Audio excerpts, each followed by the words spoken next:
Every house has its own rules, doesn't it? Whether they're spoken or unspoken. We can't live together with other people without some sort of order.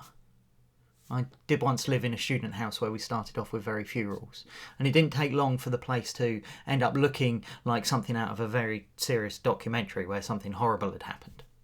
We needed rules. I think we set up a cleaning rota, which helped an awful lot. In our family home, we have rules. We have rules about what time the children go to bed and get up. There are unwritten rules about what time we'll eat or what sort of language is appropriate when we talk to each other. We follow patterns, habits that help us live with one another and that encourage everyone to respect each other, to treat each other properly, and to share in the jobs that need to be done. Even if you live alone, your house has rules. Imagine if someone you didn't know moved in with you tomorrow. You got yourself a roommate. What happens when they want to watch TV at full volume at 2 a.m? Does that fit in well with your routines? What if they were in the habit of leaving their dirty laundry in a pile in the kitchen? How well would that go down?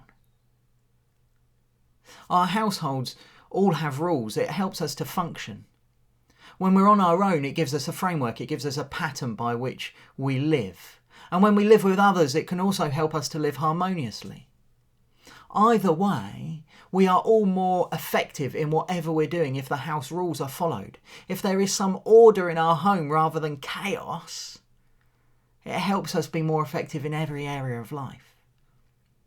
Sometimes I think this is the biggest problem we have with teenagers. Teenagers push against the house rules, usually just because it's their parents that have set them. They cause disruption among the household rules, and that chaos makes everything else just that bit more difficult. In 1 Timothy 3, Paul writes, "Although I hope to come to you soon, I am writing you these instructions so that if I am delayed, you will know how people ought to conduct themselves in God's household, which is the church of the living God, the pillar and foundation of the truth." From time to time, someone will come into our church buildings and they'll be talking to me about something. And then they'll catch themselves, sort of stop. Usually it's either just before or just after swearing.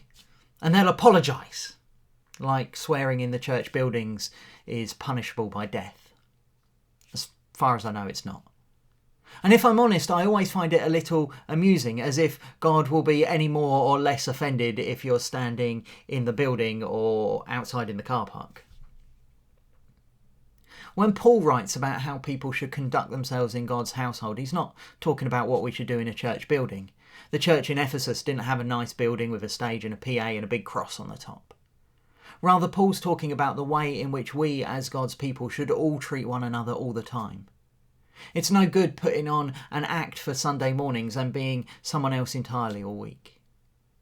For us to be effective as God's people, his children, his household, his church, we're called to live according to the house rules all the time, in every area of our lives. And this might be difficult, but part of the joy of this is that we are also all called to care for each other and support each other. Not just on Sundays, but all the time in every area of our lives. We have one another to support us in the task, to help us. And also, just like a single teenager can disrupt the whole house, so any one of us can seriously disrupt and undermine the work of the church if we're of a mind to, if we rail against the rules. But by following Christ every day in every part of life, and by supporting each other to do the same, I think that we avoid chaos and we avoid becoming ineffective, useless, unable to work properly with God on the coming of his kingdom.